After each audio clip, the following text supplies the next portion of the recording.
Hello बच्चों, welcome back my YouTube channel Deepali online classes.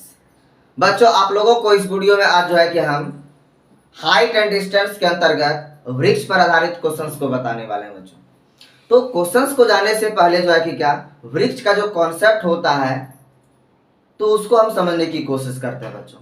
तो देखिए बेसिकली होता क्या है बच्चों, यदि कोई वृक्ष है और वो जो है कि क्या किसी ना किसी पृथ्वी के सतह पे है, तो पृथ्वी की सतह पे होता ही है।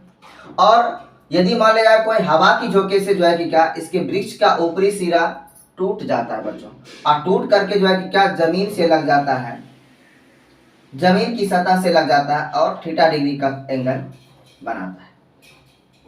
तो जब जमीन पर जो है कि कोई वृक्ष होगा तो वह सतह के साथ 90 डिग्री का एंगल बनाएगा बच्चों। और जब ये टूटा हुआ भाग जमीन की सतह से लग जाएगा तो ये 90 डिग्री के सामने का साइड होगा, और 90 डिग्री के सामने का साइड मेरा क्या होता है बच्चों, हाइपोटेनस। और ये कुछ ना कुछ एंगल बनाएगा अपने सतह से, सतह के साथ। तो सतह के साथ जब एंगल बनाएगा, एंगल के सामने का साइड मेरा क्या होगा बच्चों, परपेंडिकुलर। आप जो ये भाग देख रहे हैं बच्चों, नीचे वाला भाग, इस बिंदु से नीचे वाला भाग, ये क्या है, कौन सा भाग है बच्चों, टूट करके बचा हुआ वृक्ष का भाग है। ये टूट करके बचे हुए वृक्ष की लंबाई है बच्चों। और ये जो भाग आप देख रहे हैं, टूटे हुए भाग की जो है कि क्या लंबाई। कहने का मतलब यदि हम ये दोनों लंबाई को ऐड कर दें तो वृक्ष की टोटल लंबाई निकल के आ जाएगा बच्चों। तो वृक्ष की टोटल लंबाई निकालने के लिए हमको क्या क्या चाहिए, परपेंडिकुलर का वैल्यू चाहिए और हाइपोटेनस का वैल्यू चाहिए। कहने का मतलब टूट करके बचे हुए भाग की लंबाई चाहिए और टूटे हुए भाग की लंबाई चाहिए। हमको ये बेस से लेना देना नहीं है। ये बेस क्या करेगा बच्चों, बेस हमें सपोर्ट कर सकता है बच्चों परपेंडिकुलर को निकालने के लिए। बेस हमें ये सपोर्ट कर सकता है बच्चों हाइपोटेनस को निकालने के लिए। समझ रहे हैं बच्चों।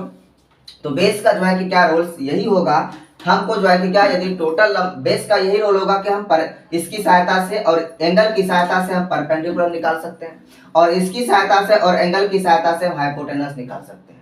यदि आपसे वृक्ष की टोटल लंबाई निकालने के लिए कहा दे तो आपको उसमें बेस का लेना देना नहीं है बच्चों। आपको परपेंडिकुलर का वैल्यू मालूम होना चाहिए और आपको हाइपोटेनस का वैल्यू मालूम होना चाहिए। टोटल लंबाई यानी टोटल लेंथ ऑफ जो है कि क्या, टोटल लेंथ ऑफ जो है कि क्या ट्री यदि निकालना है तो परपेंडिकुलर का वैल्यू और जो है कि क्या हाइपोटेनस का वैल्यू मालूम होना चाहिए। यदि इसको ए, इसको बी और इसको सी मान लें तो हमको जो है कि क्या ए बी का वैल्यू मालूम होना चाहिए और क्या ए सी का वैल्यू मालूम होना चाहिए। तो उम्मीद करते हैं बच्चों हम कॉन्सेप्ट तो सीख ही गए हैं। अब इस पे आधारित क्वेश्चंस किस तरह से पूछा जाता है उसको हम देखते हैं। चलते हैं हम क्वेश्चंस की ओर। क्वेश्चंस बच्चों आपके सामने ये रहा कि हवा के झोंके से एक पेड़ का ऊपरी भाग टूटकर 15 मीटर की दूरी पर 30 डिग्री के कोण पर पृथ्वी को छूता है। पेड़ की कुल ऊंचाई ज्ञात करें। कोई भी क्वेश्चंस को बनाने के लिए सबसे पहले हम सॉल्यूशन को लिखते हैं, हल लिखते हैं। तो बच्चों क्या कह रहा है कि एक जो है कि क्या पृथ्वी के सतह पर एक पेड़ है, और जब हवा की झोंके आती है, माना जो है कि ए बी मेरा क्या है, एक पेड़ है। समझिएगा, जब हवा की झोंके आती है तो ऊपरी सिरा, कहने का मतलब पी बिंदु से जो है कि क्या ये टूट करके जमीन से 15 मीटर दूर, जमीन से जो है कि क्या ये 15 मीटर दूर 30 डिग्री का कोण बनाता है। समझिएगा, ये 15 मीटर दिया हुआ, बेस दिया हुआ दे दिया बच्चों। उसके बाद इसको पी मान ले तो इसको हम क्यू मान लिए बच्चों। कह रहा है 30 डिग्री का कोण बनाता है, कोण पर पृथ्वी को छूता है। पेड़ की कुल ऊंचाई ज्ञात करें। तो पेड़ की कुल ऊंचाई ज्ञात करने के लिए हमको ये वैल्यू मालूम होना चाहिए और ये वैल्यू मालूम होना चाहिए। तो बी दिया है, हम पी निकालने की कोशिश करेंगे बच्चों। तो 30 डिग्री, तो tan 30 डिग्री हमको यूज करना है, क्योंकि पी और बी के बीच रिलेशन tan का होता है। tan 30 डिग्री इक्वल टू क्या होगा बच्चों, p बटे b।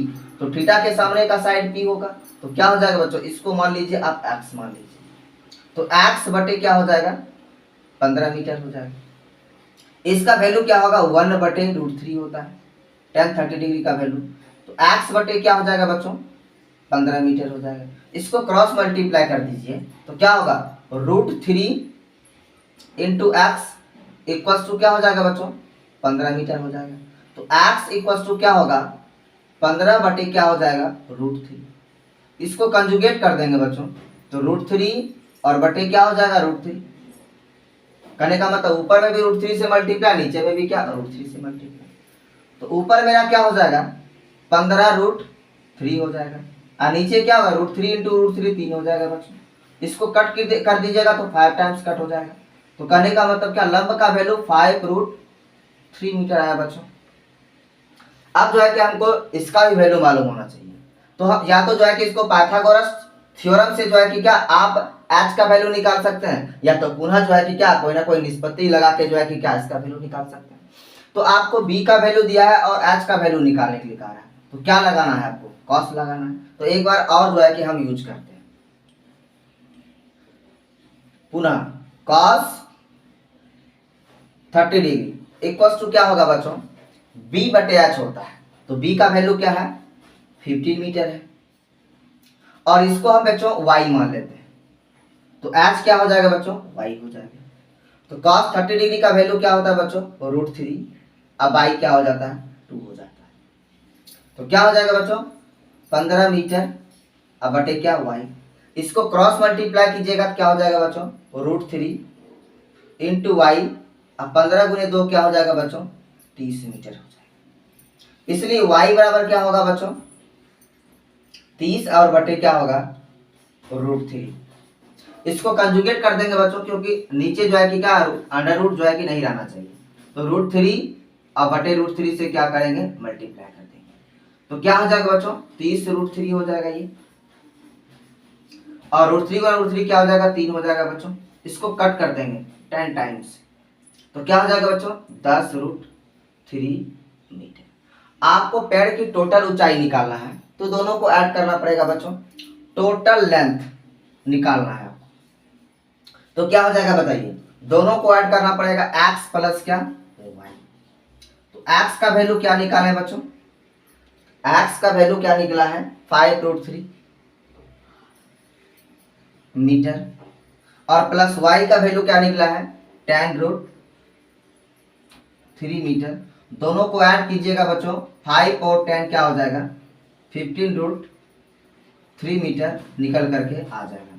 ये वृक्ष की कुल लंबाई होगी बच्चों, ये वृक्ष की या तो पेड़ की कुल लंबाई निकल करके या तो कुल ऊंचाई निकल करके आ गया बच्चों।